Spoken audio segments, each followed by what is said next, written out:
We are just about 2 hours away from ORU tipping off against Duke in the first round of the NCAA Tournament. News on 6's Dan Hawk is in Orlando with the team and will be on the radio call for tonight's game and joins us with a preview. Hey, Dan.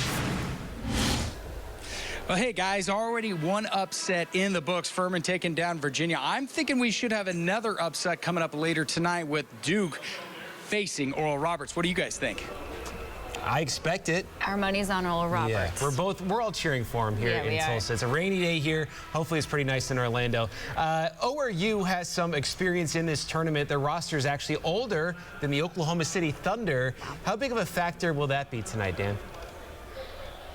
I think it's going to be a big factor for Oral Roberts. Remember, Duke was in the Final Four last season, but they've had to replace a lot of players. Only one player returning on that roster with Jeremy Roach. The rest of them playing professional ball. As for ORU, the entire roster is back as they hopefully to keep this run going against the Blue Devils tonight, guys.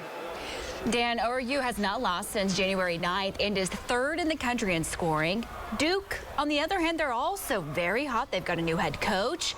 Who's hotter, and will momentum play a factor tonight?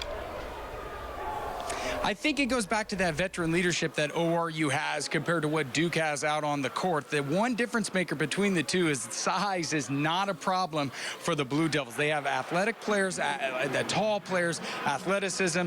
I mean, they're a well-oiled machine, so the only way that ORU is going to pull this out is it's not going to just be that Max Asmith show. It's going to have to be a collective effort to put points up on the board.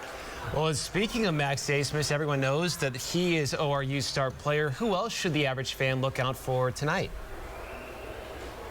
The one player that I think you might want to circle down is Carlos Jurgens, the guy from Estonia. He's been a force down the field for ORU, down the court rather. He's been able to find the deep open shots, and he's also been an assist machine for the Golden Eagles, being able to dish it out, especially to the big man down low with Connor Vanover. 7'5", Jonathan. Okay, Dan, you said this a moment ago. 13 seed Furman knocked out 4 seed Virginia earlier today. Similar situation between ORU and Duke, ORU being a 12 seed, Duke being a 5 seed. So they are the underdog here. Could we see a similar situation? Well, here's the thing. When it comes down to that 12-5 series, it's about 35% that the 12 knocks off the 5th seed in the NCAA tournament. For ORU, they've done this before. Remember, just 2 years removed since the last time they did it. The only difference between that season and this season, as you can tell, we're back in the arena as far as media members and fans. So it's going to be a raucous crowd because last I checked, for Duke Blue Devil fans to drive down from Durham, not that far of a drive, a long, hefty drive for ORU fans to make it here to the Amway Center.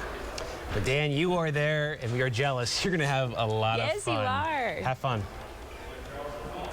Thanks, guys. Best of luck to ORU. Yeah, absolutely. And a reminder, that game should tip off at about 6:10 this evening right here on Channel 6. You do not want to miss it. We'll be right back.